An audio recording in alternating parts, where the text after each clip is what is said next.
Por supuesto que era por el dinero y por supuesto la aventura. Navegar por el Atlántico o por las islas caribeñas y lugares desconocidos para mí, quizás es lo que me impulsó a hacer algo malo. Cocaína. La palabra mágica estaba dicha. Si hubiera sabido lo que Frank iba a hacer, nunca me habría subido a ese barco. Era el principio de una pesadilla. Una pesadilla que ha continuado desde entonces.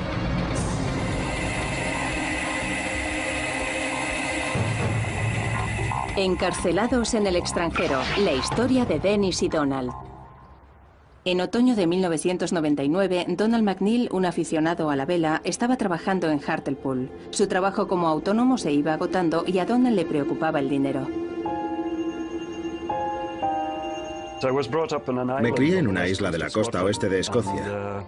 Y naturalmente cualquiera que haya crecido en una isla está acostumbrado al mar y a los barcos. El mar siempre me ha fascinado.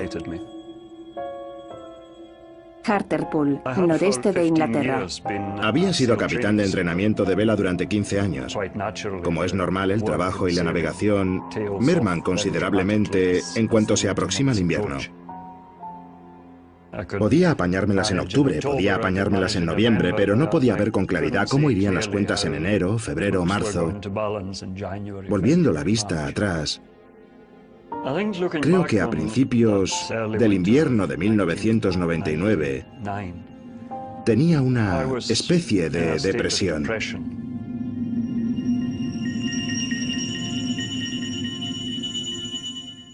Aquel noviembre, Donald recibió en el bar local una llamada sorpresa desde Grecia.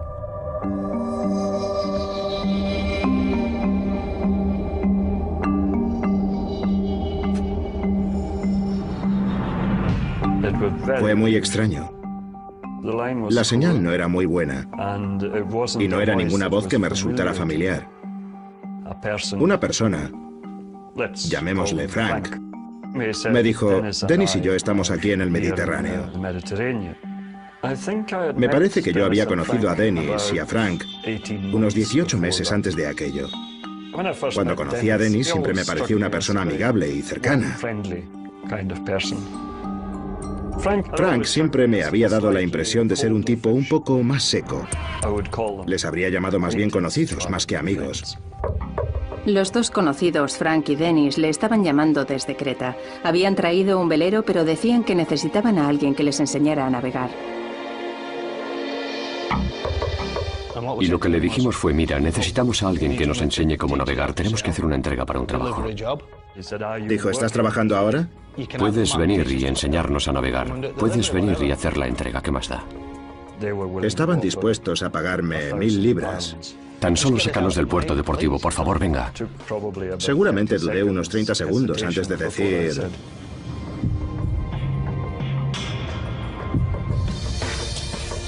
sí. Donald accedió a dedicar un mes a enseñar a navegar a Frank y a Dennis. Iba a reunirse con ellos en Creta y les llevaría hasta Gibraltar.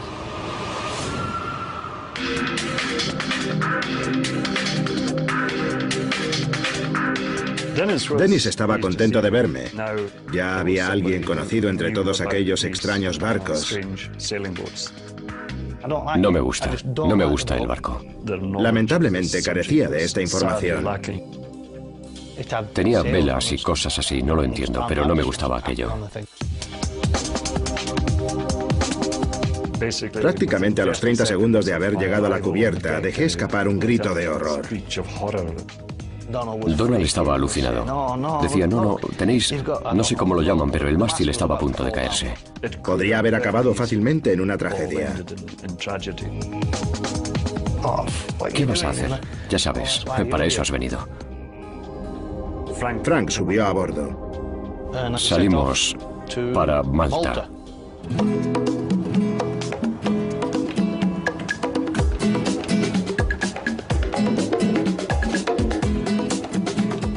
Aquel primer día había un gran entusiasmo.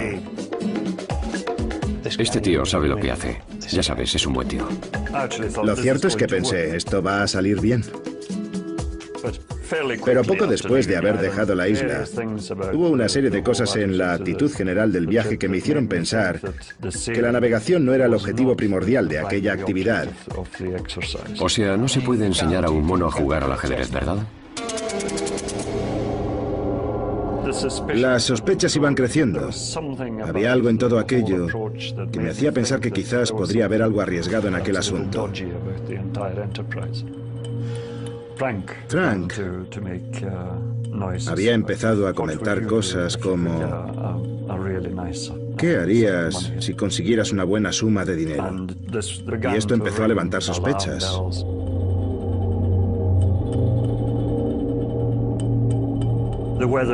El tiempo empezó a empeorar cuando nos acercábamos a Malta. A aquellas alturas, el entusiasmo había ido desvaneciéndose. Por supuesto para Frank, que estaba todo el rato al timón. Frank se ofendió un poco por ir bamboleándose.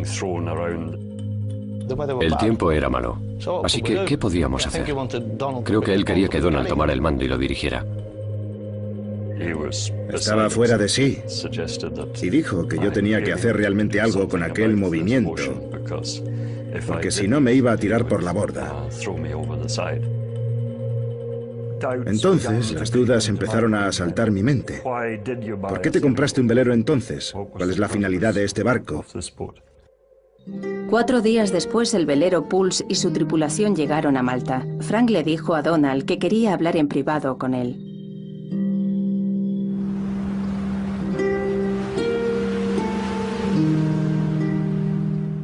Creo que él tenía bastante idea de que algo estaba yendo mal. Ya sabes, que algo no funcionaba como debería. Empezó diciéndome: ¿te has dado cuenta de que no queremos aprender a navegar simplemente? Ya sabes, realmente tenemos planeado alguna cosilla mala. Pretendemos cruzar el Atlántico y recoger un alijo de droga. Cocaína. Dijo que me pagarían 40.000 libras. Yo tenía visiones de grandes brigadas de policía corriendo por todas partes y traficantes de droga armados en Sudamérica. Él me dijo: ahora formas parte de una información que es, digamos, extremadamente peligrosa. Si hacía algo que hiciera que la operación fracasara, o si frustraba esta operación, no tendría lugar en el mundo para esconderme. La respuesta tenía que ser sí. Era el principio de una pesadilla que ha continuado desde entonces.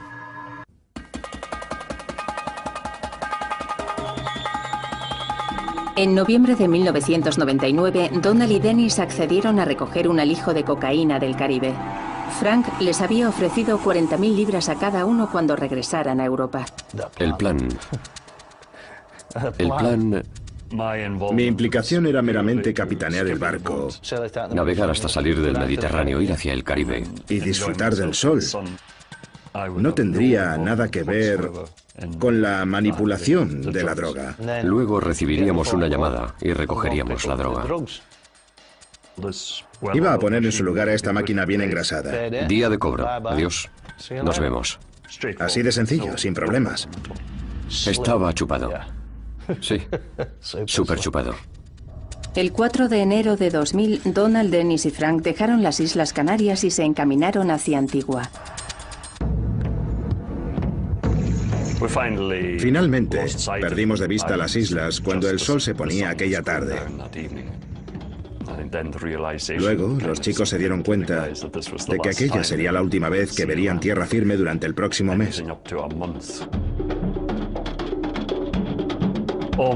Casi desde ese momento ya no había vuelta atrás. Había un sentimiento creciente de una fatalidad inminente.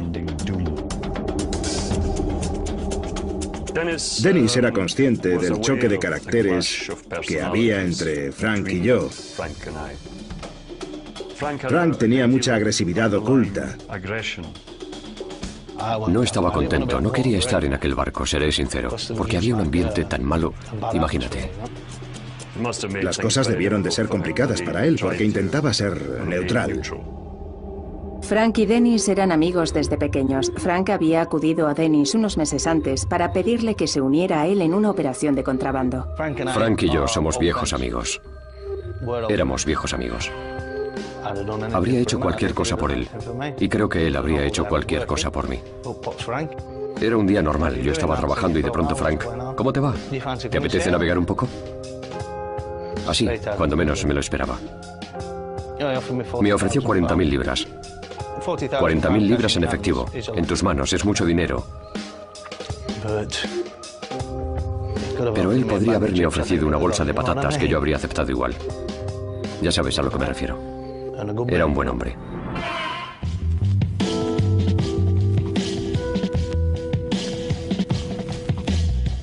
Pero lo que pasa en un barco es que entras en una rutina.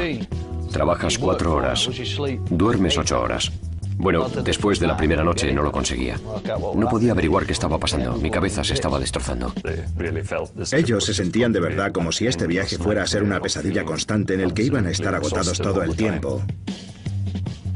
Nos mareamos por las olas.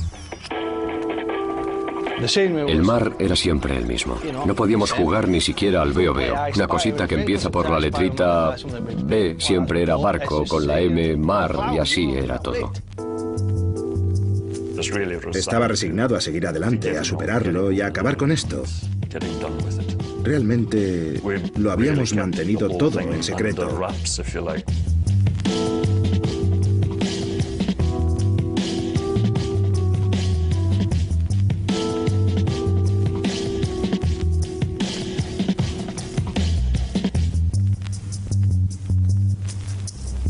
Tras 23 días en el mar, la tripulación llegó a Antigua. En cuanto se avista la tierra firme, como a todo marinero, te invade un sentimiento de satisfacción. Recuerdo estar feliz. Recuerdo estar sentado en el barco pensando, esto está bien, al fin en tierra. Ya sabes, salir y pegarme una ducha. Creo que Frank y Dennis se sentían bastante orgullosos de sí mismos por haber sobrevivido a esta dura prueba. Llegamos a Antigua sanos y salvos. Creo que lo hicimos en 23 días. Me parece recordar a Frank diciendo, bien hecho, capitán, nos has traído hasta aquí. Frank había prometido a Donald y a Dennis unas lujosas vacaciones mientras esperaban a que les entregaran la cocaína. En cuanto entramos en el puerto deportivo llega este avión Lufthansa. Son alemanes. Mi amigo mira hacia arriba y dice, eso es puntualidad, dijo. No podría haberlo hecho mejor. ¿No podría haber hecho qué? Mi novia va ahí. ¿Qué novia? Ah, la pájara alemana.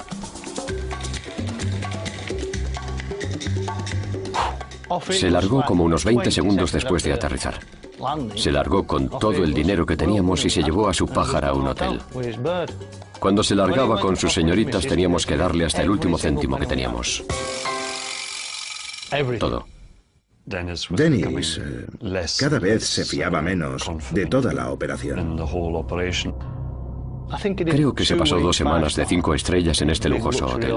Nosotros ni siquiera lo olimos. Ya sabes a lo que me refiero. No teníamos comida. Mientras que ahí estábamos para recoger droga valorada en 20 o 30 millones de libras. No teníamos ni comida en el barco. Evidentemente yo no me callaba. ¿Había alguna forma de poner fin a todo esto? ¿Tenemos que continuar con esta pesadilla? Me dijo que si huía o intentaba hacerlo, solo habría un resultado: mi muerte.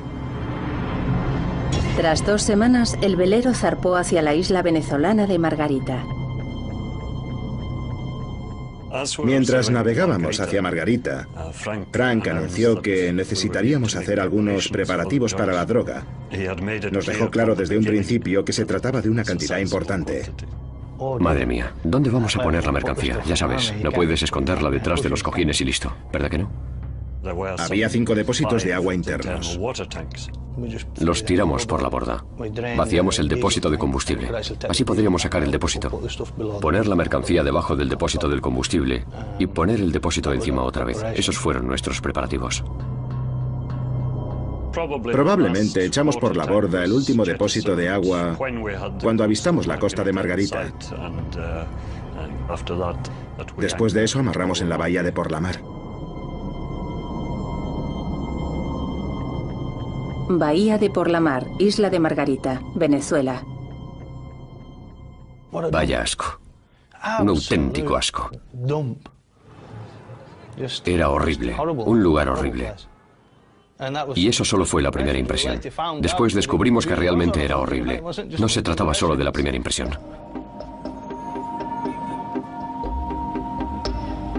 Así que nos trasladamos al hotel, creo que el primer día. Para mí era un comportamiento demasiado extraño y poco habitual para la gente que navega. Eso de dejar el barco en cuanto llegas al puerto y largarte a vivir a un hotel. Era un comportamiento poco habitual que llamaba la atención.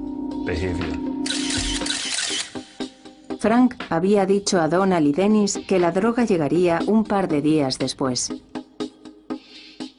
Nos prometió que tendríamos un par de días de carga y descarga. Mi hombre se fue a hacer unas llamadas. Volvió. Vale, un par de días y listo. Nos iríamos. Entonces nos dedicamos a esperar.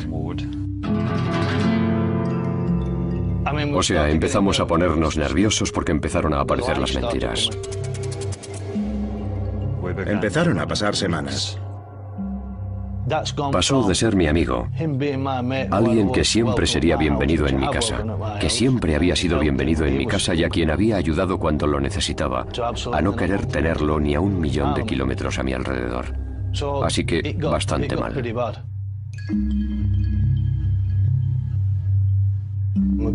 Habíamos estado allí mucho tiempo, mucho tiempo. Después de unas 4 semanas, 5 semanas, mi amigo dijo: tengo un problema de verdad. Mi mujer tiene cáncer de mama. Sentimos compasión por la situación en la que se encontraba Frank. Donald perdió a su padre por un cáncer. Yo perdí a mi madre por un cáncer. Sabemos lo que es. O sea, ¿qué haría cualquiera? Pues vete de Margarita, vuelve a casa. Por supuesto que debía volver a Gran Bretaña. Le tuvimos que pagar los billetes y todo eso. Nos costó un buen pico que saliera del país. Vaya que sí. Tenía bastante claro que iba a ser la última vez que vería a Frank. Resultó que a su mujer no le pasaba nada. Ya sabes a lo que me refiero. No le pasaba nada. Estaba más sana que una manzana. Donald y Dennis estaban solos en la isla de Margarita, a la espera de la cocaína.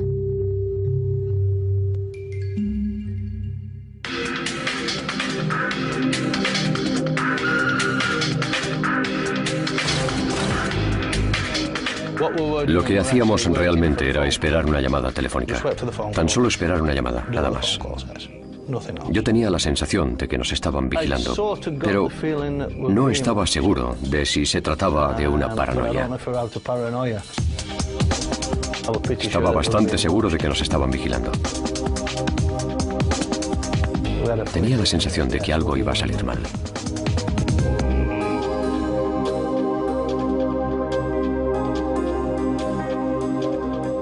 A principios de mayo, finalmente, sonó el teléfono.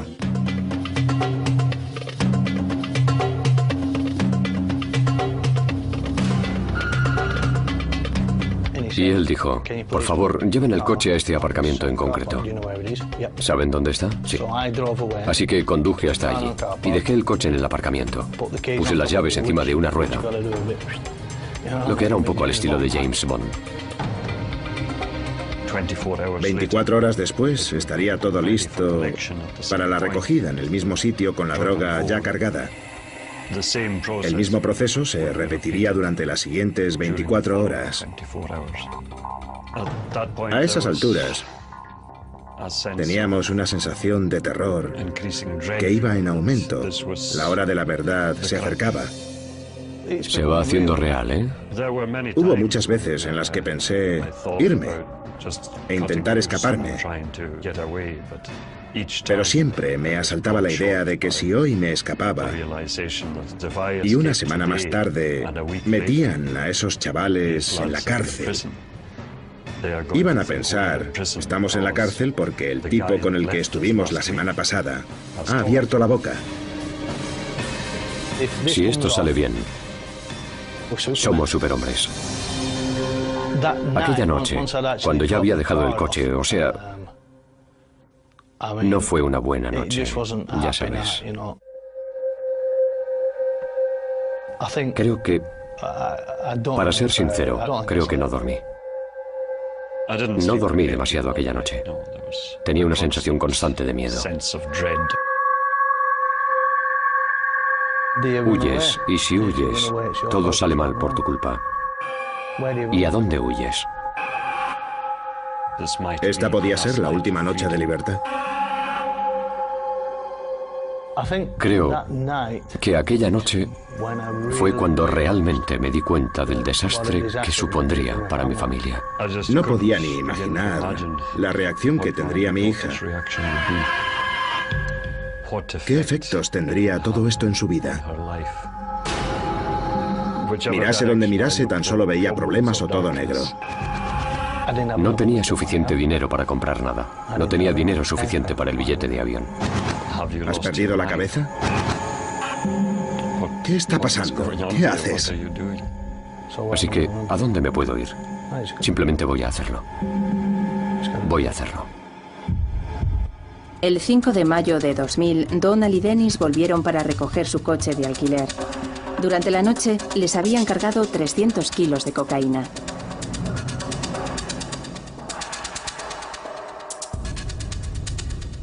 Cuando miré la parte de atrás, simplemente agité la cabeza. Nos habían dicho que estaría embolsado, que estaría empaquetado, que sería algo que no fuera muy evidente lo que era, ya sabes. Las bolsas eran de un tejido abierto y podías ver que dentro de cada bolsa había bloques de una sustancia blanca. Tenían unas de tréboles encima. Se podía ver por las ventanas. A menos que fueras un auténtico lerdo, sabías lo que había dentro. Ya sabes a lo que me refiero. Era tan evidente. A través de las ventanas nos prometieron que estaría ordenado, que lo llevaríamos y la gente no iba a decir, mira lo que están haciendo. Ya sabes, se podía ver todo lo que pasaba y estaba amontonado por todas partes. Le dije a Dennis, ¿por qué no vamos por las calles principales de Porlamar y lo vamos repartiendo por las ventanas a los transeúntes hasta que alguien nos detenga? Porque de todas, eso es lo que va a pasar igualmente. Es una locura. Donald y Dennis recogieron 300 kilos de cocaína que habían depositado en su coche de alquiler. El plan era esconder la droga en el velero de 12 metros y medio y navegar de vuelta a Europa. Entonces Donald decidió que quería pagar las tasas del puerto deportivo otro día más. Dios sabe por qué.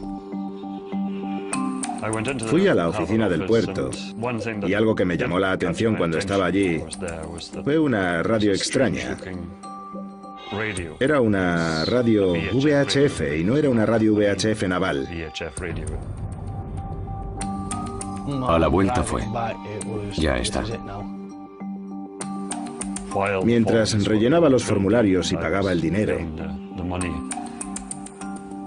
Dennis había tenido tiempo de llegar al coche que estaba enfrente del barco. La radio empezó a farfullar algo en español, con una voz bastante alterada. Creo que si hubieran pesado 1 millón de kilos o 1 tonelada cada uno, se habrían ido en ese barco. Ya sabes, solo quería ponerlos en el barco y ya está. La mirada que me dirigió el encargado mientras bajaba la radio hizo que me alarmara, pero lo achaqué a cierta paranoia por mi parte.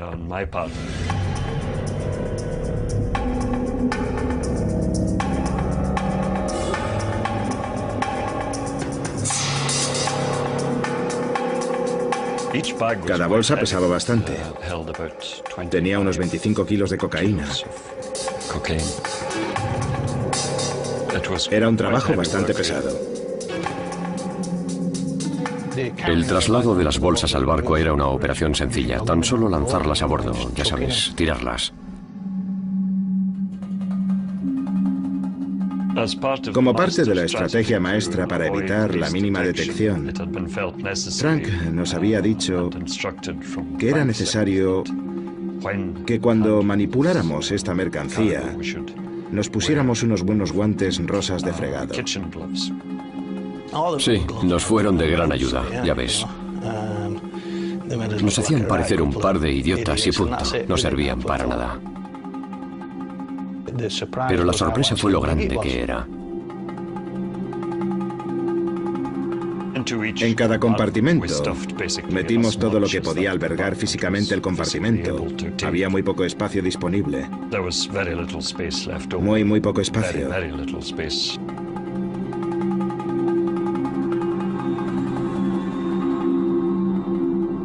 Vamos llenos, ya sabes a lo que me refiero, no hay más sitio, vamos llenos. Cuando me di cuenta de que el barco estaba lleno, o al menos los lugares ocultos estaban llenos, pensé, vale, simplemente vamos a apilarlos como sea a bordo, y si se llenan todos los espacios disponibles y tenemos que llevarlos fuera a la cubierta, iremos y lo haremos. No tiene ningún sentido. Es una locura. Es el colmo de la estupidez.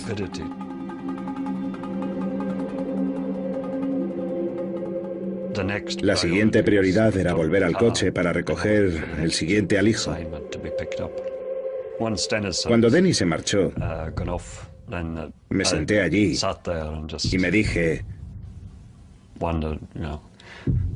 aquí tienes otro lío en el que te has metido tú solito. Ya sabes, en plan, ¿qué estoy haciendo aquí? ¿Cómo ha pasado esto? Es una locura.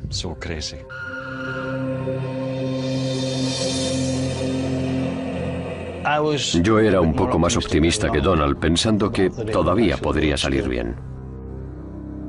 Quizás pensando en plan, ya hemos hecho la mitad y no ha aparecido nadie. Hay posibilidades.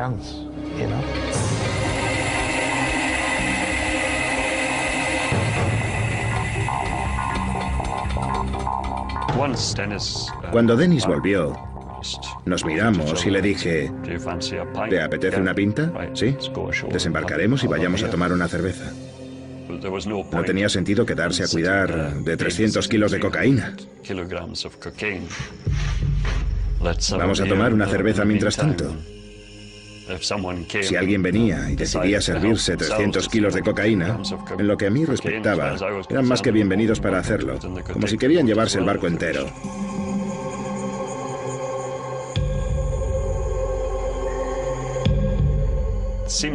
Parecía que había pasado mucho tiempo, casi una eternidad, desde que recibí aquella llamada en Hartlepool.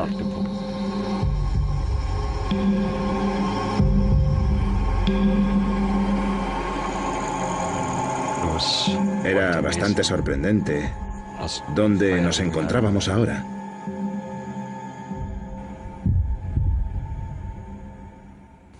De pronto, me percaté de los coches.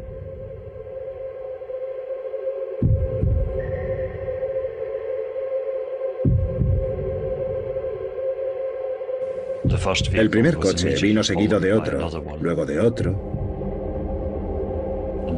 luego de otro más grande. Le di la mano a Dennis y básicamente le dije, ha sido un placer conocerte.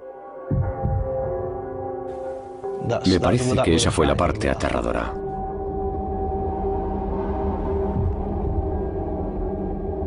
Cuando ves a la gente con uniforme de guerra, no eran tanto las armas, sino los uniformes de guerra y piensas, oh, no.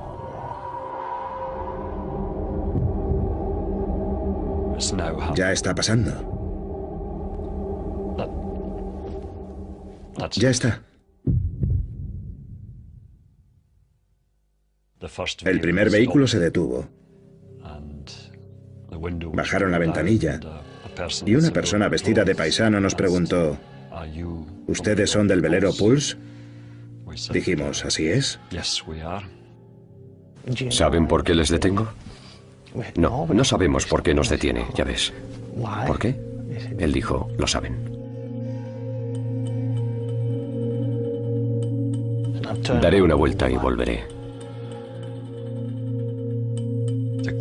La caravana empezó a avanzar despacio por el puerto deportivo en dirección al barco.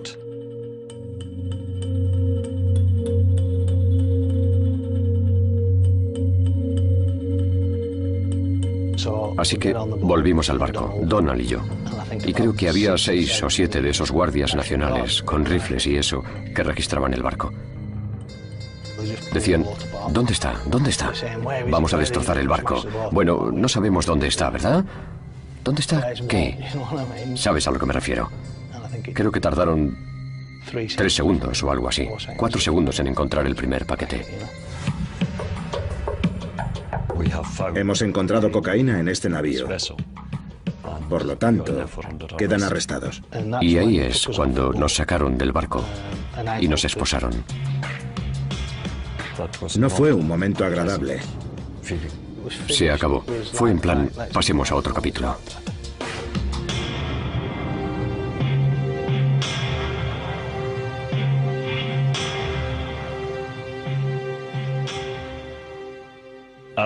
Cuando nos íbamos, uno de los soldados me miró y me dijo: lo siento por ti. Tú, 24 años en prisión. Fue como un puñetazo en el estómago. Estaba casi convencido de que lo más probable es que muriera en la cárcel.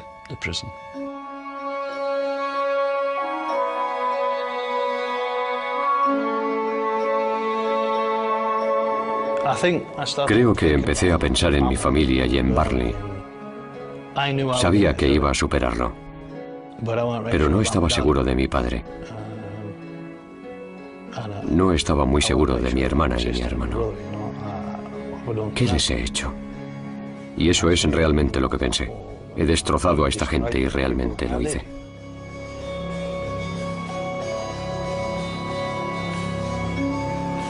Una sensación de irrealidad se fue apoderando de la situación. Era casi como verte desde fuera, como ver una película.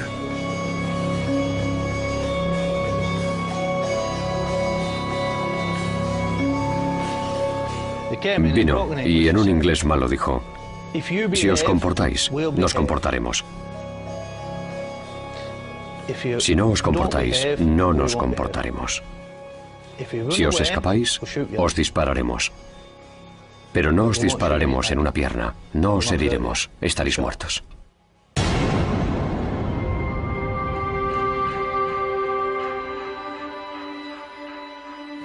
Esa era la primera vez que oía el sonido de la puerta de una cárcel cerrándose. Es un sonido bastante particular. La libertad se ha ido. No cabe duda de que tu vida ha cambiado para siempre. Cuando nos arrestaron, al principio pude escribir a mi padre. No sé si le pedí perdón. Era consciente de los posibles efectos que esto tendría en mi familia, y especialmente en mi hija.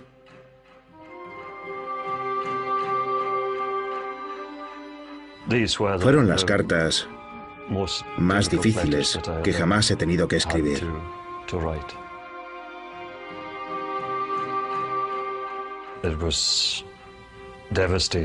Era devastador pensar por lo que iba a tener que pasar ella al recibir esta nota.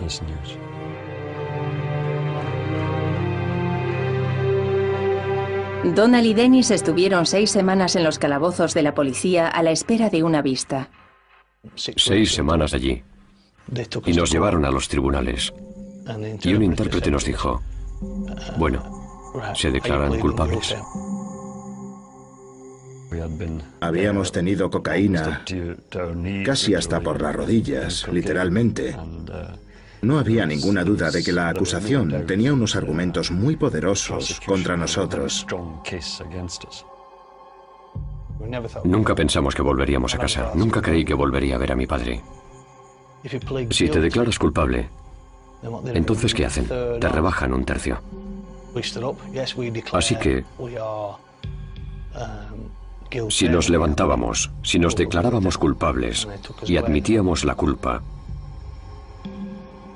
nos sacarían y después de no sé cuántos, pues os sentenciamos a 10 años. Pero lo que vamos a hacer es reduciros 1/3, así que 6 años a lo sumo.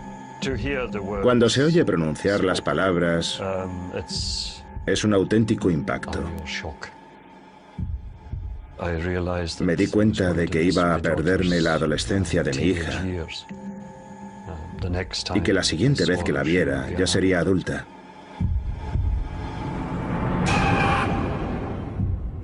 Mi hija mantuvo la comunicación conmigo hasta finales del año 2000. La forma en la que se presentaban las noticias allí en casa hacía que le fuera realmente imposible no estar furiosa o abatida.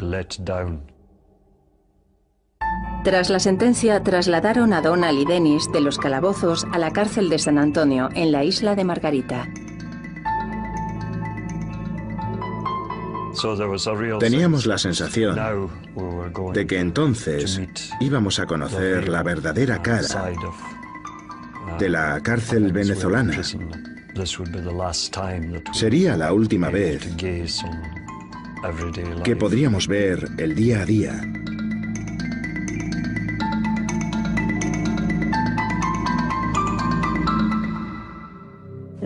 No vimos los barracones de San Antonio hasta que los tuvimos prácticamente encima.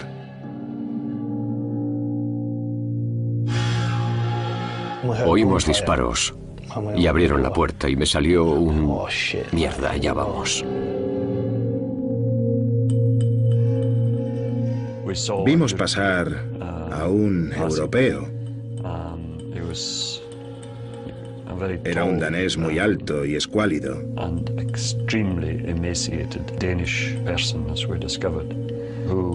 Cuando le vimos, se acercó a los barrotes al ver que éramos europeos y nos dijo, buenas tardes, bienvenidos al infierno.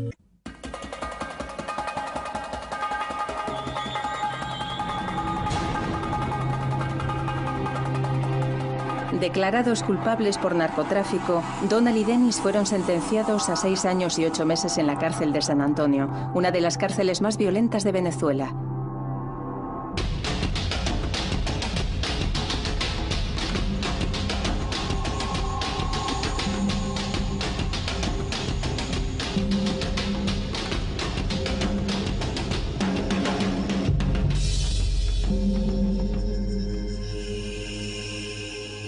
Donald y Dennis llegaron en medio de una guerra de bandas en una prisión controlada por los presos. Incluso los guardias pocas veces se aventuraban a entrar. No era el infierno, era 3 pisos más abajo. Era tan peligrosísimo para todo ser humano que se encontraba en aquella prisión. Había como una guerra entre 2 partes de la prisión.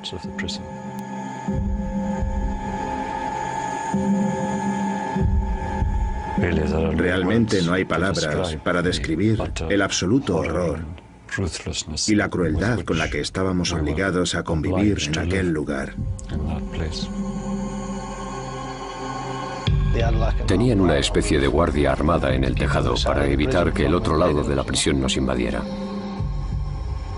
Y la gente con pistolas eran los prisioneros, y no tenían armas caseras, tenían pistolas, tenían Brownings, tenían Smith y Wessons, tenían 9 milímetros automáticas. Las pistolas estaban bajo control. Las usaban para proteger a la gente de esos barracones. Pero cada prisionero llevaba su propio cuchillo, normalmente de unos 15 a 30 centímetros de largo. Daban auténtico pavor. Disparaban, apuñalaban, mataban a gente todos los días. Aquella fría brutalidad. Estrangularon a un amigo mío delante de mí. Le cosieron la boca y le colgaron desde el interior de una ventana. Sin Donald yo no habría estado aquí. Si no, probablemente habría acabado pegando a alguien o habrían acabado disparándome. Eso es lo que me habría pasado en Margarita. Me habría vuelto majara y alguien me habría pegado un tiro. Ya ves, creo que así es. No habría salido de allí, ¿sabes a lo que me refiero, no?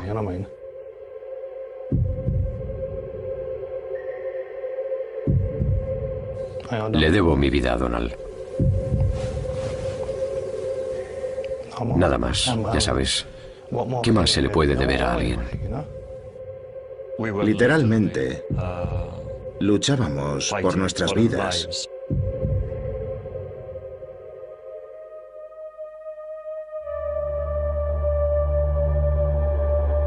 Al tercer mes empeoró. Empeoró de verdad. Había disparos. Había gente en pequeños agujeros y sangre por todas partes. Realmente sangre por todas partes. La prisión entera estaba increíblemente tensa.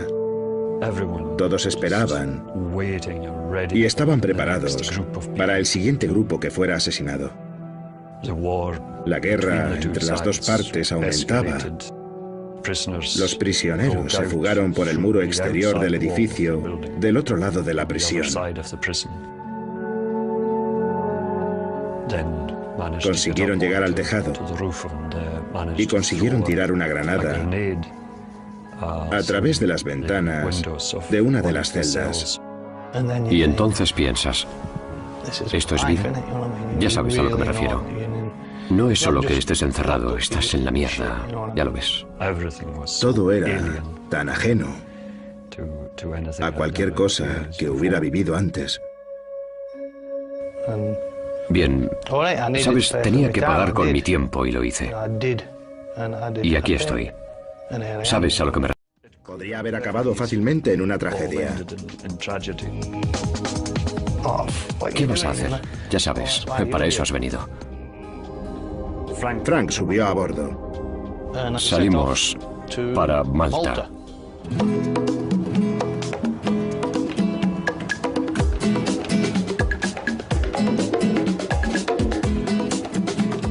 Aquel primer día había un gran entusiasmo. Este tío sabe lo que hace. Ya sabes, es un buen tío. Lo cierto es que pensé, esto va a salir bien. Pero poco después de haber dejado la isla, hubo una serie de cosas en la actitud general del viaje que me hicieron pensar que la navegación no era el objetivo primordial de aquella actividad. O sea, no se puede enseñar a un mono a jugar al ajedrez, ¿verdad? Las sospechas iban creciendo. Había algo en todo aquello que me hacía pensar que quizás podría haber algo arriesgado en aquel asunto. Frank había empezado a comentar cosas como: ¿qué harías si consiguieras una buena suma de dinero? Y esto empezó a levantar sospechas.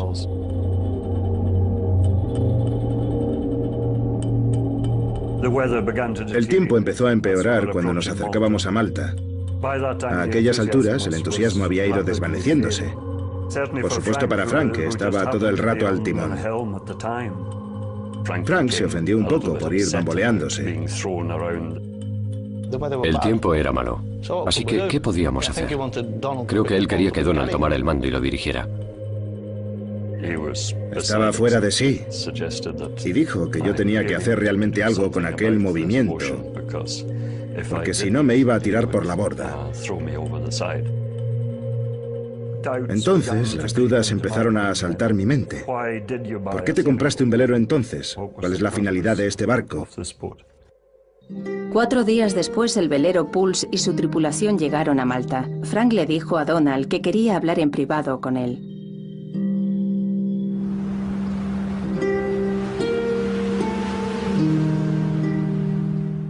Creo que él tenía bastante idea de que algo estaba yendo mal. Ya sabes, que algo no funcionaba como debería. Empezó diciéndome, ¿te has dado cuenta de que no queremos aprender a navegar simplemente? Ya sabes, realmente tenemos planeada alguna cosilla mala. Pretendemos cruzar el Atlántico y recoger un alijo de droga. Cocaína. Dijo que me pagarían 40.000 libras. Yo tenía visiones de grandes brigadas de policía corriendo por todas partes y traficantes de droga armados. En Sudamérica. Él me dijo, ahora formas parte de una información que es, digamos, extremadamente peligrosa. Si hacía algo que hiciera que la operación fracasara, o si frustraba esta operación, no tendría lugar en el mundo para esconderme. La respuesta tenía que ser sí. Era el principio de una pesadilla. Una pesadilla que ha continuado desde entonces.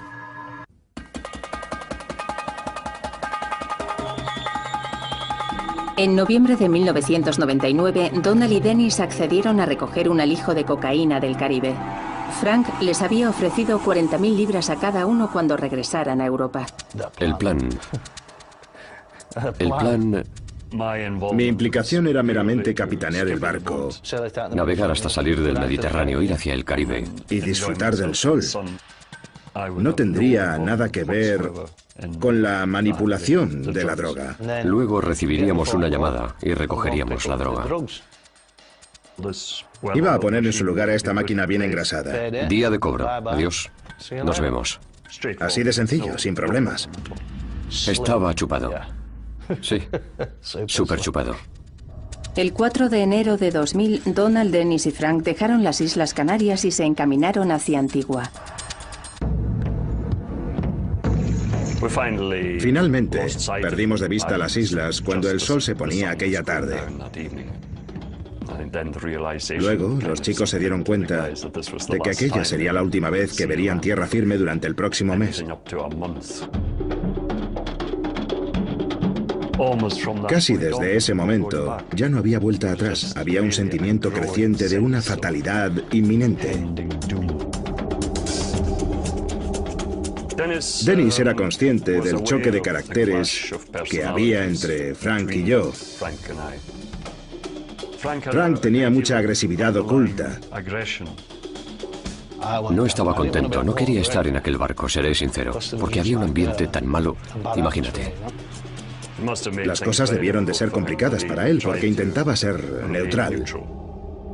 Frank y Dennis eran amigos desde pequeños. Frank había acudido a Dennis unos meses antes para pedirle que se uniera a él en una operación de contrabando. Frank y yo somos viejos amigos. Éramos viejos amigos. Habría hecho cualquier cosa por él, y creo que él habría hecho cualquier cosa por mí. Era un día normal, yo estaba trabajando y de pronto Frank, ¿cómo te va? ¿Te apetece navegar un poco? Así, cuando menos me lo esperaba. Me ofreció 40.000 libras. 40.000 libras en efectivo. En tus manos, es mucho dinero. Pero él podría haberme ofrecido una bolsa de patatas que yo habría aceptado igual. Ya sabes a lo que me refiero. Era un buen hombre.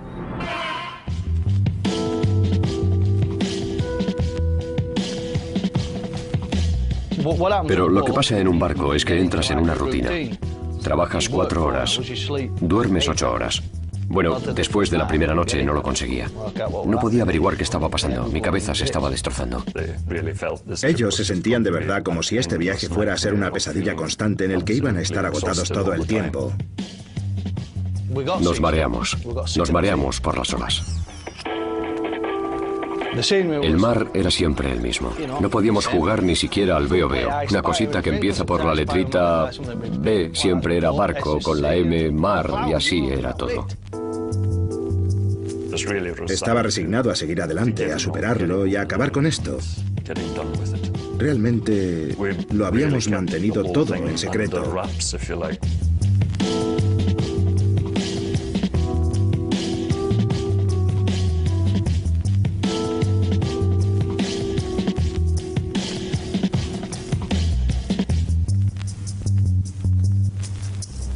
Tras 23 días en el mar, la tripulación llegó a Antigua. En cuanto se avista la tierra firme, como a todo marinero, te invade un sentimiento de satisfacción. Recuerdo estar feliz. Recuerdo estar sentado en el barco pensando, esto está bien, al fin en tierra. Ya sabes, salir y pegarme una ducha. Creo que Frank y Dennis se sentían bastante orgullosos de sí mismos por haber sobrevivido a esta dura prueba. Llegamos a Antigua sanos y salvos. Creo que lo hicimos en 23 días. Me parece recordar a Frank diciendo, bien hecho, capitán, nos has traído hasta aquí. Frank había prometido a Donald y a Dennis unas lujosas vacaciones mientras esperaban a que les entregaran la cocaína. En cuanto entramos en el puerto deportivo llega este avión Lufthansa. Son alemanes. Mi amigo mira hacia arriba y dice, eso es puntualidad, dijo. No podría haberlo hecho mejor. ¿No podría haber hecho qué? Mi novia va ahí. ¿Qué novia? La pájara alemana.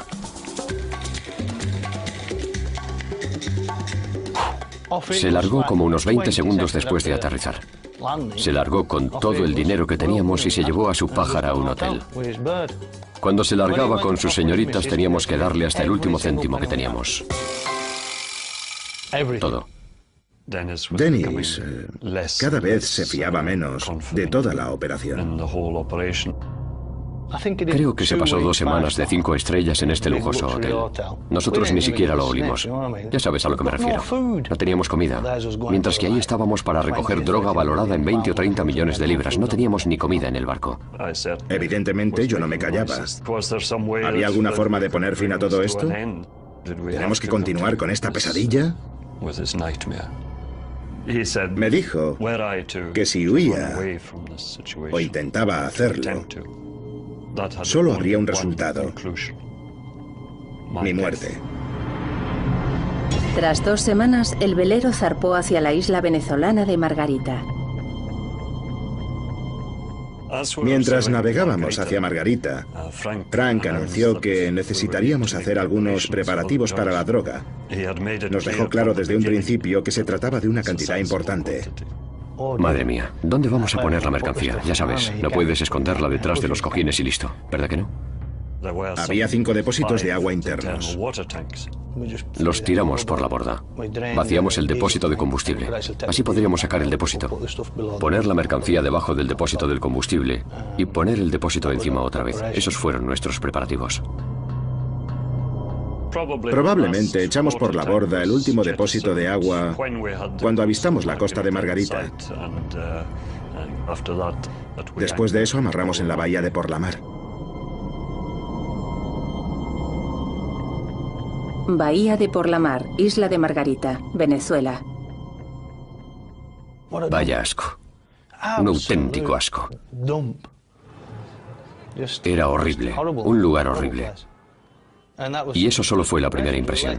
Después descubrimos que realmente era horrible. No se trataba solo de la primera impresión.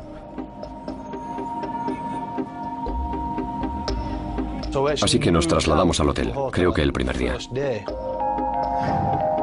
Para mí era un comportamiento demasiado extraño y poco habitual para la gente que navega. Eso de dejar el barco en cuanto llegas al puerto y largarte a vivir a un hotel. Era un comportamiento poco habitual que llamaba la atención. Frank había dicho a Donald y Dennis que la droga llegaría un par de días después. Nos prometió que tendríamos un par de días de carga y descarga.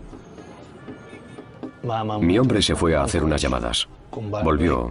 Vale, un par de días y listo. Nos iríamos. Entonces nos dedicamos a esperar. O sea, empezamos a ponernos nerviosos porque empezaron a aparecer las mentiras. Empezaron a pasar semanas. Pasó de ser mi amigo, alguien que siempre sería bienvenido en mi casa, que siempre había sido bienvenido en mi casa y a quien había ayudado cuando lo necesitaba, a no querer tenerlo ni a 1 millón de kilómetros a mi alrededor. Así que bastante mal.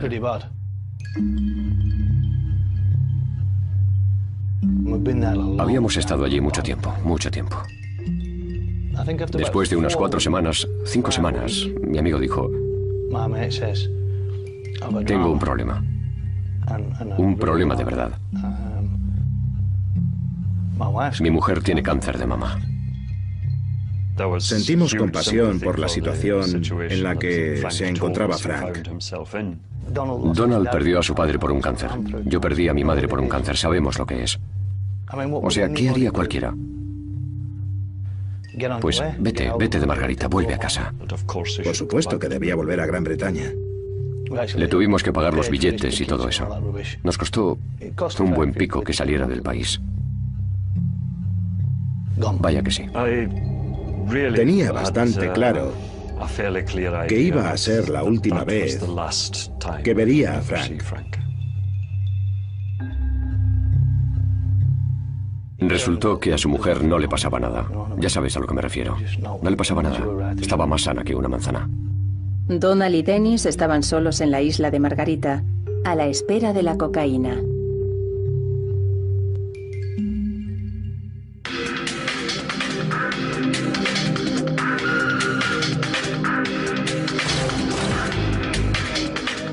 Lo que hacíamos realmente era esperar una llamada telefónica. Tan solo esperar una llamada, nada más. Yo tenía la sensación de que nos estaban vigilando, pero no estaba seguro de si se trataba de una paranoia. Estaba bastante seguro de que nos estaban vigilando. Tenía la sensación de que algo iba a salir mal.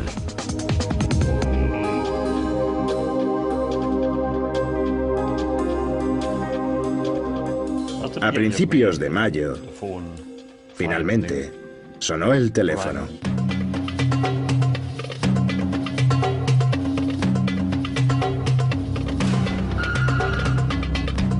Y él dijo: por favor, lleven el coche a este aparcamiento en concreto. ¿Saben dónde está? Sí. Así que conduje hasta allí y dejé el coche en el aparcamiento. Puse las llaves encima de una rueda, lo que era un poco al estilo de James Bond. 24 horas después estaría todo listo para la recogida en el mismo sitio con la droga ya cargada. El mismo proceso se repetiría durante las siguientes 24 horas. A esas alturas, teníamos una sensación de terror que iba en aumento. La hora de la verdad se acercaba. Se va haciendo real, ¿eh? Hubo muchas veces en las que pensé irme e intentar escaparme. Pero siempre me asaltaba la idea de que si hoy me escapaba y una semana más tarde metían a esos chavales en la cárcel, iban a pensar: estamos en la cárcel porque el tipo con el que estuvimos la semana pasada ha abierto la boca. Si esto sale bien, somos superhombres. Aquella noche, cuando ya había dejado el coche, o sea, no fue una buena noche, ya sabes. Creo que, para ser sincero, creo que no dormí. No dormí demasiado aquella noche. Tenía una sensación constante de miedo. Huyes, y si huyes, todo sale mal por tu culpa. ¿Y a dónde huyes? Esta podía ser la última noche de libertad. Creo que aquella noche fue cuando realmente me di cuenta del desastre que supondría para mi familia. No podía ni imaginar la reacción que tendría mi hija. ¿Qué efectos tendría todo esto en su vida? Mirase donde mirase, tan solo veía problemas o todo negro. No tenía suficiente dinero para comprar nada. No tenía dinero suficiente para el billete de avión. ¿Has perdido la cabeza? ¿Qué está pasando? ¿Qué haces? Así que, ¿a dónde me puedo ir? Simplemente voy a hacerlo. Voy a hacerlo. El 5 de mayo de 2000, Donald y Dennis volvieron para recoger su coche de alquiler. Durante la noche, les habían cargado 300 kilos de cocaína.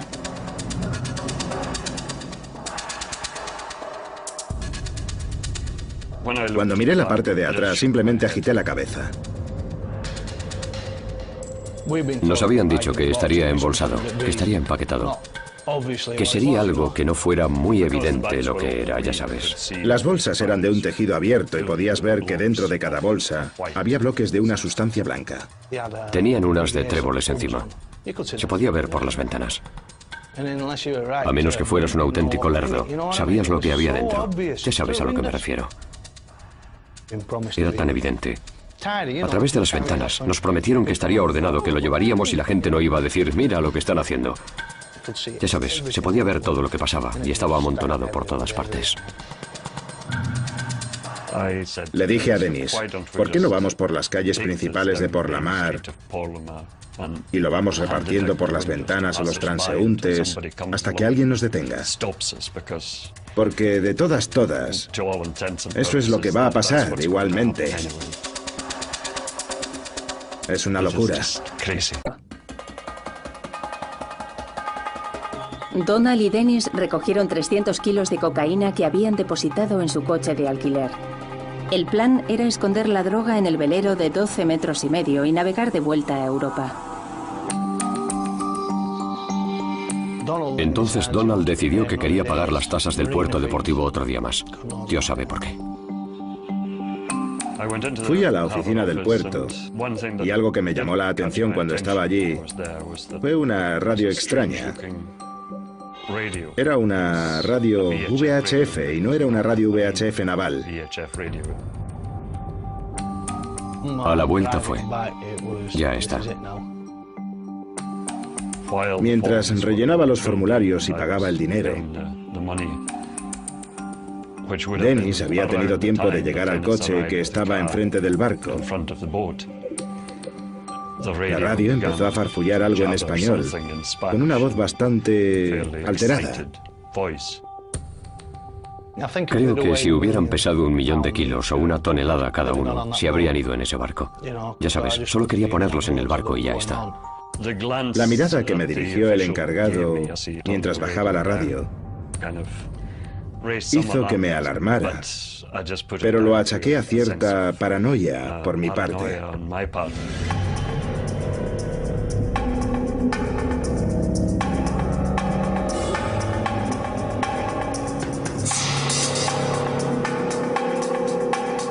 Cada bolsa pesaba bastante. Tenía unos 25 kilos de cocaína. Era un trabajo bastante pesado.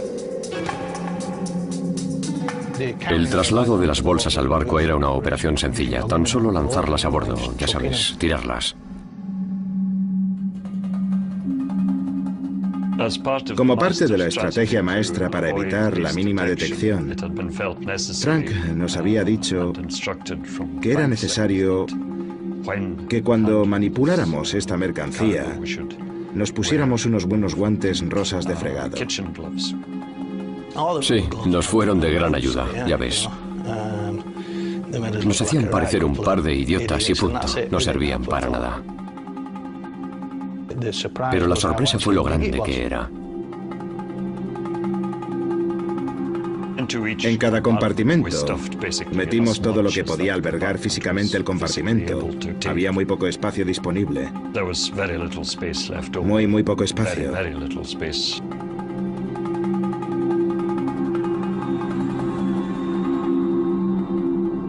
Vamos llenos, ya sabes a lo que me refiero. No hay más sitio. Vamos llenos. Cuando me di cuenta de que el barco estaba lleno, o al menos los lugares ocultos estaban llenos, pensé, vale, simplemente vamos a apilarlos como sea a bordo, y si se llenan todos los espacios disponibles y tenemos que llevarlos fuera a la cubierta, iremos y lo haremos.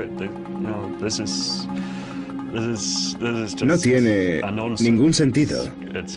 Es una locura. Es el colmo de la estupidez.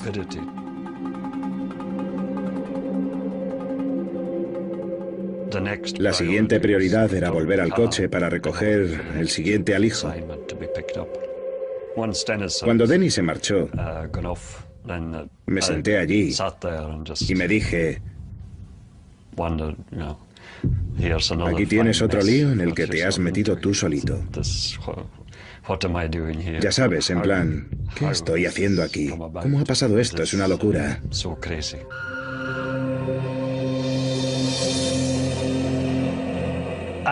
Yo era un poco más optimista que Donald, pensando que todavía podría salir bien. Quizás pensando en plan, ya hemos hecho la mitad y no ha aparecido nadie. Hay posibilidades.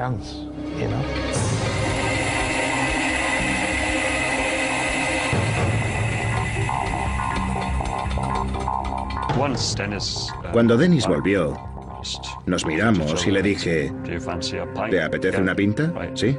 Desembarcaremos y vayamos a tomar una cerveza. No tenía sentido quedarse a cuidar de 300 kilos de cocaína. Vamos a tomar una cerveza mientras tanto. Si alguien venía y decidía servirse 300 kilos de cocaína, en lo que a mí respectaba, eran más que bienvenidos para hacerlo, como si querían llevarse el barco entero.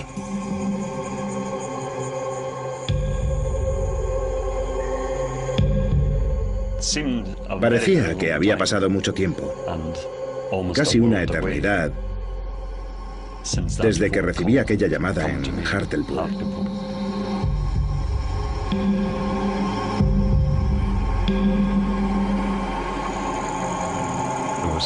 Era bastante sorprendente dónde nos encontrábamos ahora.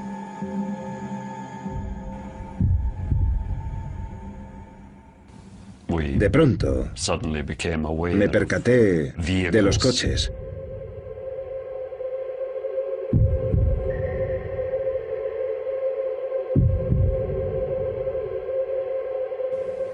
El primer coche vino seguido de otro, luego de otro,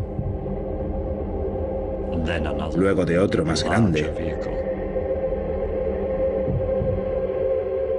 Le di la mano a Dennis y básicamente le dije, ha sido un placer conocerte. Me parece que esa fue la parte aterradora.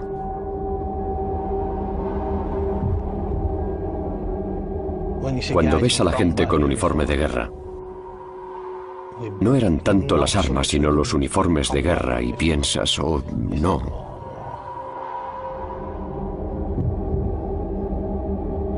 Ya está pasando. Ya está. El primer vehículo se detuvo. Bajaron la ventanilla y una persona vestida de paisano nos preguntó, ¿ustedes son del velero Pulse? Dijimos, así es. ¿Saben por qué les detengo? No, no sabemos por qué nos detiene, ya ves. ¿Por qué? Él dijo, lo saben. Daré una vuelta y volveré. La caravana empezó a avanzar despacio por el puerto deportivo en dirección al barco.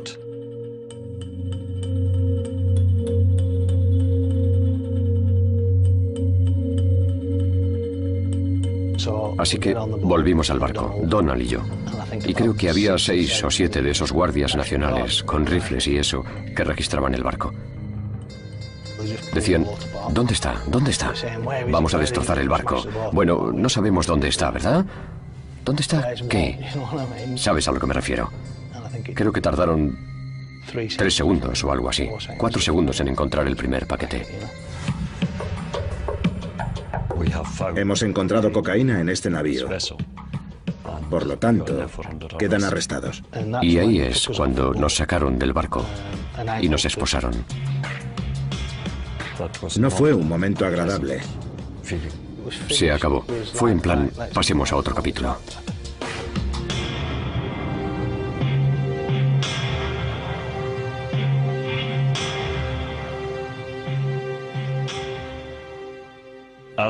Cuando nos íbamos, uno de los soldados me miró y me dijo: lo siento por ti. Tú, 24 años en prisión. Fue como un puñetazo en el estómago. Estaba casi convencido de que lo más probable es que muriera en la cárcel.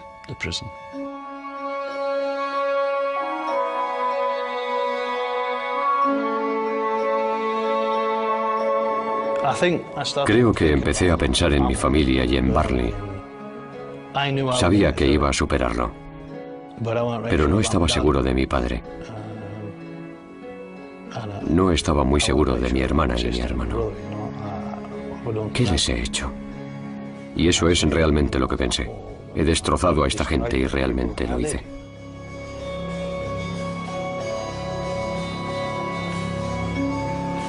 Una sensación de irrealidad se fue apoderando de la situación. Era casi como verte desde fuera, como ver una película.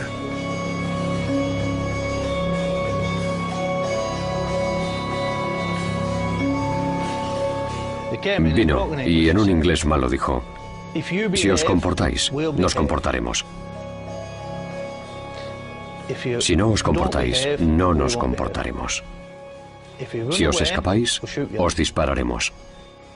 Pero no os dispararemos en una pierna, no os heriremos, estaréis muertos.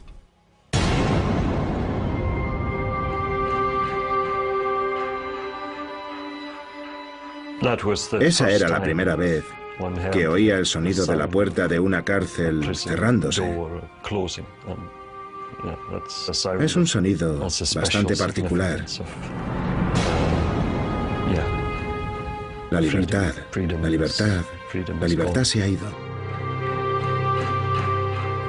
No cabe duda de que tu vida ha cambiado para siempre. Cuando nos arrestaron, al principio pude escribir a mi padre. No sé si le pedí perdón. Era consciente de los posibles efectos que esto tendría en mi familia, y especialmente en mi hija.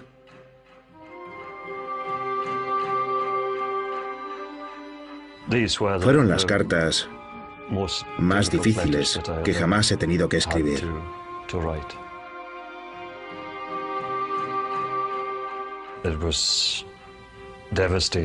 Era devastador pensar por lo que iba a tener que pasar ella al recibir esta nota.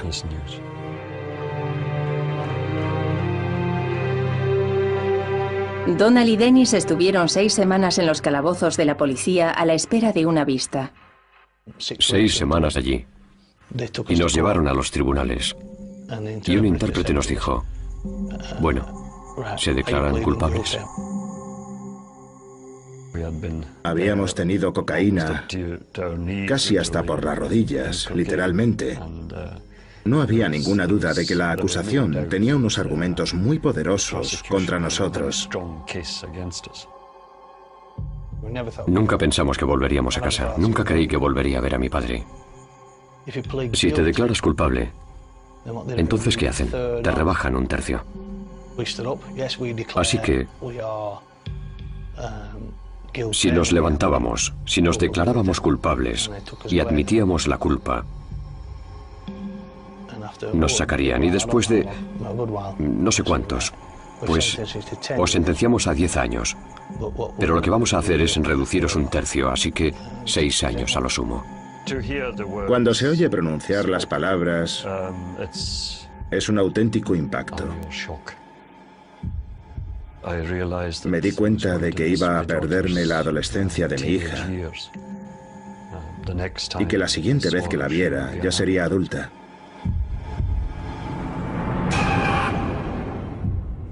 Mi hija mantuvo la comunicación conmigo hasta finales del año 2000. La forma en la que se presentaban las noticias allí en casa hacía que le fuera realmente imposible no estar furiosa o abatida. Tras la sentencia, trasladaron a Donald y Dennis de los calabozos a la cárcel de San Antonio, en la isla de Margarita. Teníamos la sensación de que entonces íbamos a conocer la verdadera cara de la cárcel venezolana. Sería la última vez que podríamos ver el día a día.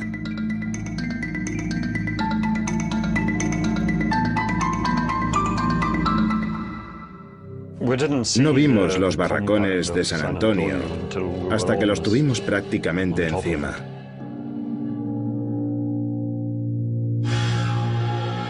Oímos disparos y abrieron la puerta y me salió un...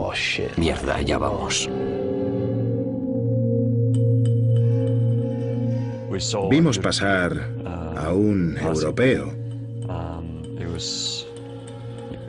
Era un danés muy alto y escuálido.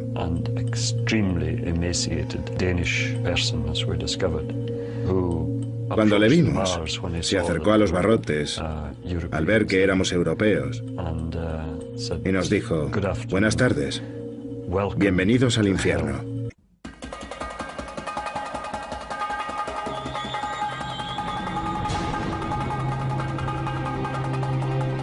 Declarados culpables por narcotráfico, Donald y Dennis fueron sentenciados a 6 años y 8 meses en la cárcel de San Antonio, una de las cárceles más violentas de Venezuela.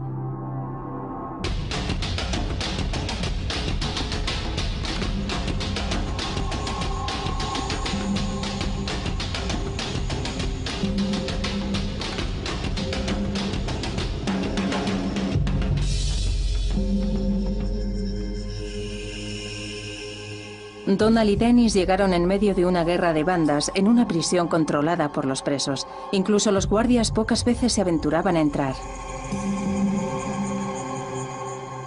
No era el infierno, era 3 pisos más abajo.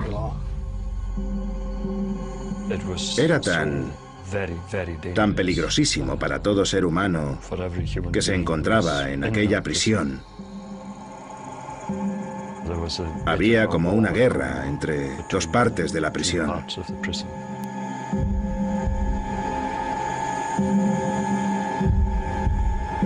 Realmente no hay palabras para describir el absoluto horror y la crueldad con la que estábamos obligados a convivir en aquel lugar.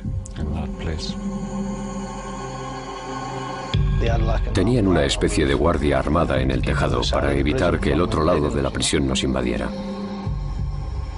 Y la gente con pistolas eran los prisioneros, y no tenían armas caseras, tenían pistolas, tenían Brownings, tenían Smith y Wessons, tenían 9 milímetros automáticas. Las pistolas estaban bajo control, las usaban para proteger a la gente de esos barracones. Pero cada prisionero llevaba su propio cuchillo, normalmente de unos 15 a 30 centímetros de largo. Daban auténtico pavor. Disparaban, apuñalaban, mataban a gente todos los días. Aquella fría brutalidad. Estrangularon a un amigo mío delante de mí. Le cosieron la boca y le colgaron desde el interior de una ventana.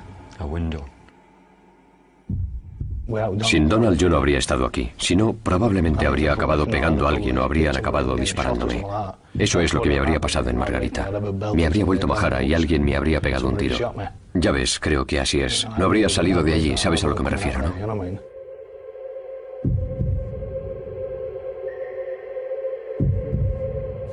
Le debo mi vida a Donald. Nada más, ya sabes. ¿Qué más se le puede deber a alguien? Literalmente, luchábamos por nuestras vidas.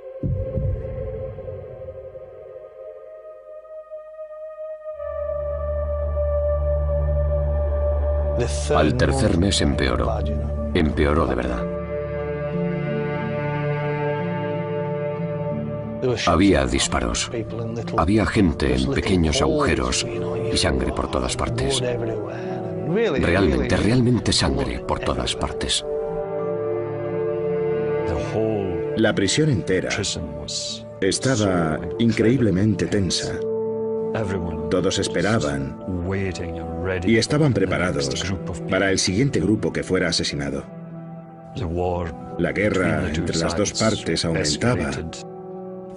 Los prisioneros se fugaron por el muro exterior del edificio del otro lado de la prisión. Consiguieron llegar al tejado y consiguieron tirar una granada a través de las ventanas de una de las celdas. Y entonces piensas, ¿esto es vida? Ya sabes a lo que me refiero. No es solo que estés encerrado, estás en la mierda, ya lo ves. Todo era tan ajeno a cualquier cosa que hubiera vivido antes. Bien, sabes, tenía que pagar con mi tiempo y lo hice. Y aquí estoy. ¿Sabes a lo que me refiero? El tiempo empezó a empeorar cuando nos acercábamos a Malta. A aquellas alturas, el entusiasmo había ido desvaneciéndose. Por supuesto para Frank, que estaba todo el rato al timón. Frank se ofendió un poco por ir bamboleándose. El tiempo era malo. Así que, ¿qué podíamos hacer? Creo que él quería que Donald tomara el mando y lo dirigiera. Estaba fuera de sí y dijo que yo tenía que hacer realmente algo con aquel movimiento, porque si no me iba a tirar por la borda. Entonces las dudas empezaron a asaltar mi mente. ¿Por qué te compraste un velero entonces? ¿Cuál es la finalidad de este barco? 4 días después, el velero Pulse y su tripulación llegaron a Malta. Frank le dijo a Donald que quería hablar en privado con él.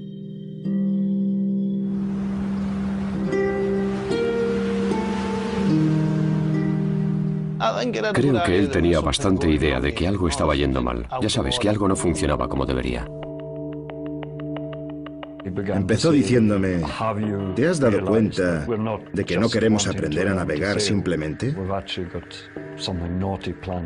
Ya sabes, realmente tenemos planeado alguna cosilla mala. Pretendemos cruzar el Atlántico y recoger un alijo de droga. Cocaína. Dijo que me pagarían 40.000 libras. Yo tenía visiones de grandes brigadas de policía corriendo por todas partes y traficantes de droga armados en Sudamérica. Él me dijo, ahora formas parte de una información que es, digamos, extremadamente peligrosa. Si hacía algo que hiciera que la operación fracasara, o si frustraba esta operación, no tendría lugar en el mundo para esconderme. La respuesta tenía que ser sí. Era el principio de una pesadilla que ha continuado desde entonces.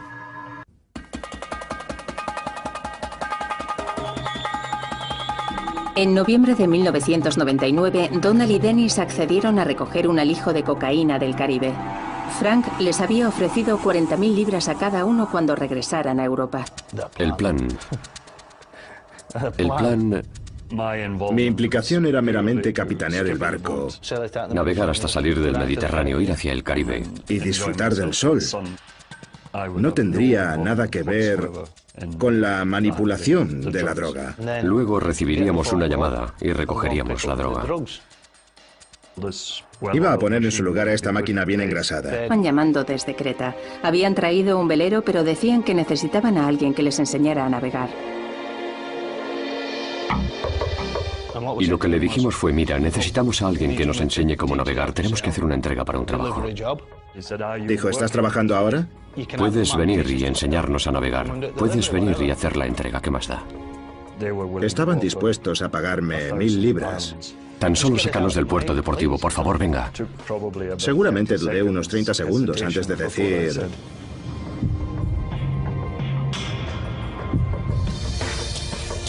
Sí. Donald accedió a dedicar un mes a enseñar a navegar a Frank y a Dennis. Iba a reunirse con ellos en Creta y les llevaría hasta Gibraltar.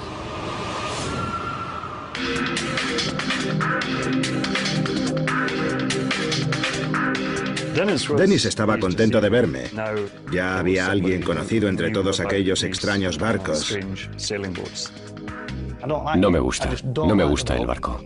Lamentablemente carecía de esta información. Tenía velas y cosas así, no lo entiendo, pero no me gustaba aquello. Prácticamente a los 30 segundos de haber llegado a la cubierta, dejé escapar un grito de horror. Donald estaba alucinado. Decía, no, tenéis... No sé cómo lo llaman, pero el mástil estaba a punto de caerse. Podría haber acabado fácilmente en una tragedia. ¿Qué vas a hacer? Ya sabes, para eso has venido. Frank subió a bordo. Salimos para Malta.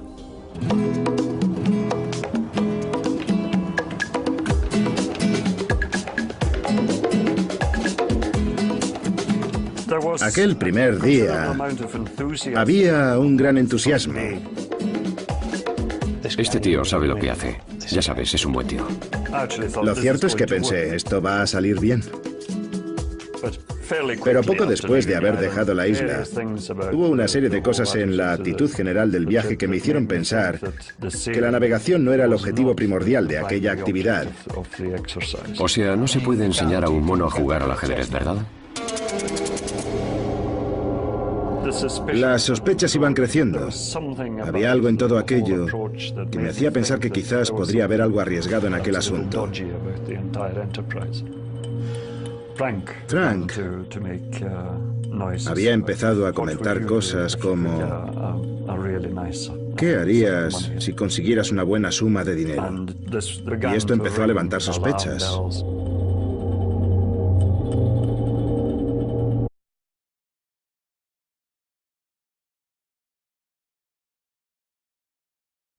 Por supuesto que era por el dinero y por supuesto la aventura. Navegar por el Atlántico o por las islas caribeñas y lugares desconocidos para mí, quizás es lo que me impulsó a hacer algo malo. Cocaína. La palabra mágica estaba dicha. Si hubiera sabido lo que Frank iba a hacer, nunca me habría subido a ese barco. Era el principio de una pesadilla. Una pesadilla que ha continuado desde entonces.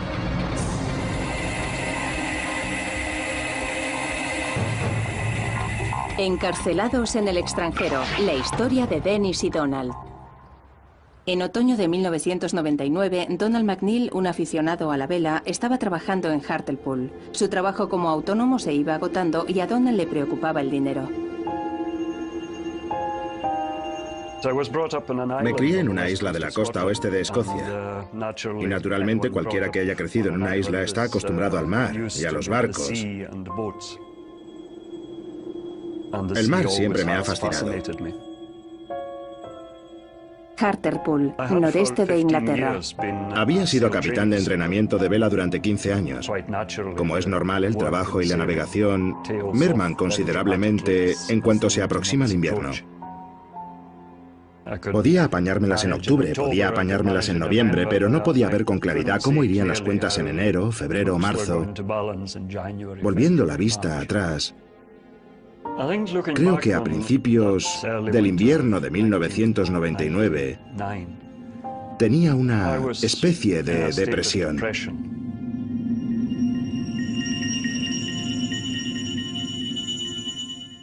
Aquel noviembre, Donald recibió en el bar local una llamada sorpresa desde Grecia.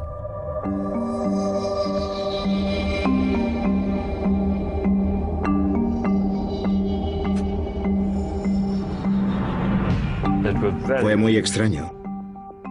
La señal no era muy buena y no era ninguna voz que me resultara familiar.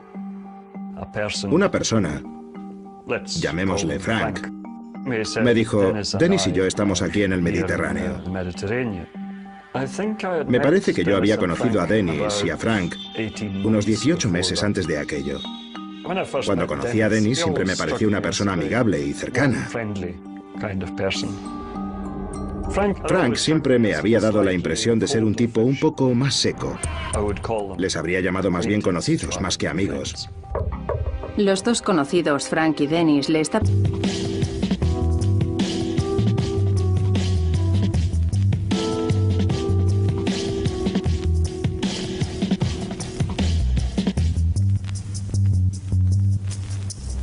Tras 23 días en el mar, la tripulación llegó a Antigua. En cuanto se avista la tierra firme, como a todo marinero, te invade un sentimiento de satisfacción. Recuerdo estar feliz. Recuerdo estar sentado en el barco pensando, esto está bien, al fin en tierra. Ya sabes, salir y pegarme una ducha. Creo que Frank y Dennis se sentían bastante orgullosos de sí mismos por haber sobrevivido a esta dura prueba. Llegamos a Antigua sanos y salvos. Creo que lo hicimos en 23 días. Me parece recordar a Frank diciendo, bien hecho, capitán, nos has traído hasta aquí. Frank había prometido a Donald y a Dennis unas lujosas vacaciones mientras esperaban a que les entregaran la cocaína. En cuanto entramos en el puerto deportivo llega este avión Lufthansa. Son alemanes.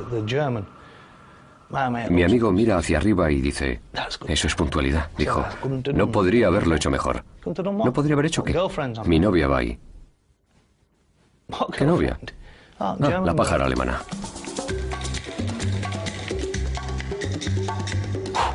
Se largó como unos 20 segundos después de aterrizar. Se largó con todo el dinero que teníamos y se llevó a su pájara a un hotel. Cuando se largaba con sus señoritas teníamos que darle hasta el último céntimo que teníamos.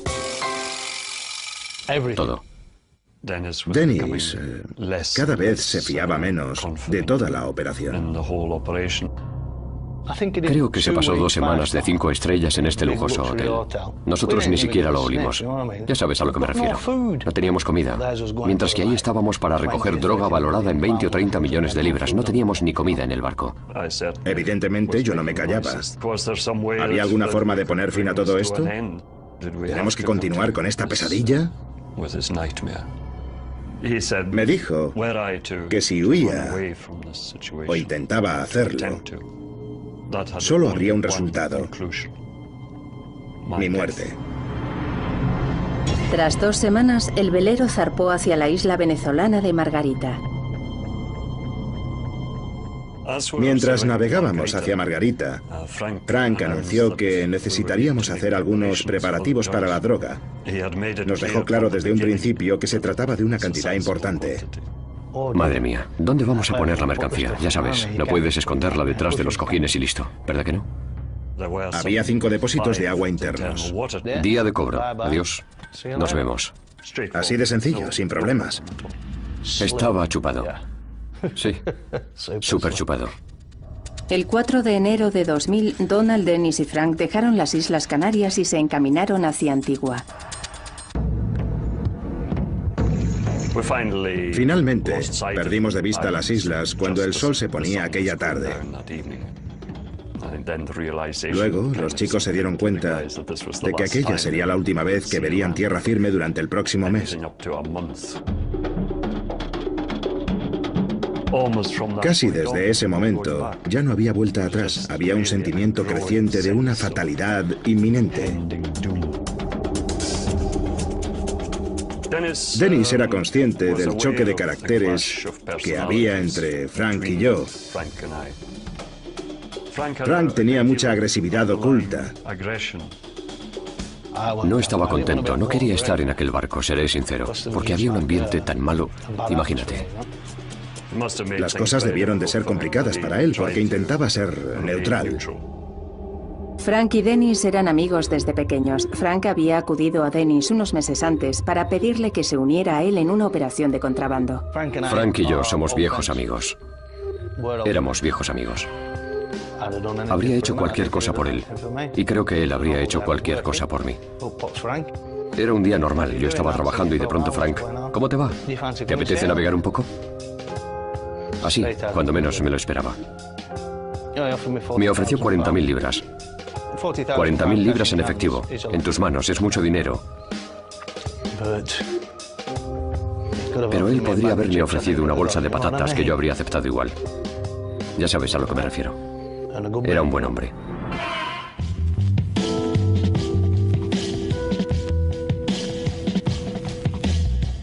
Pero lo que pasa en un barco es que entras en una rutina. Trabajas 4 horas, duermes 8 horas. Bueno, después de la primera noche no lo conseguía. No podía averiguar qué estaba pasando. Mi cabeza se estaba destrozando. Ellos se sentían de verdad como si este viaje fuera a ser una pesadilla constante en el que iban a estar agotados todo el tiempo. Nos mareamos por las olas.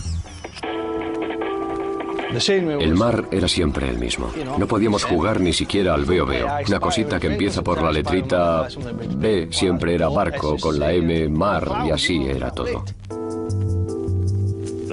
Estaba resignado a seguir adelante, a superarlo y a acabar con esto. Realmente lo habíamos mantenido todo en secreto.